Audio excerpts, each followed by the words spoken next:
Alam mo, what I heard is si Sian, kahit anong bashing, anong mga intriga pang gawin ng iba, di ba? Binabash siya, pinupulutan siya sa online media, di ba?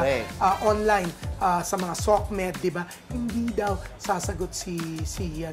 Binabawalan siya ng Viva. Wag nang patulan ng mga basher. Ayaan na lang, di ba? True. Wag nang lumaki pa. Kasi pag sumagot pa siya, matutuwa ang mga basher. Ay, sinasagot tayo.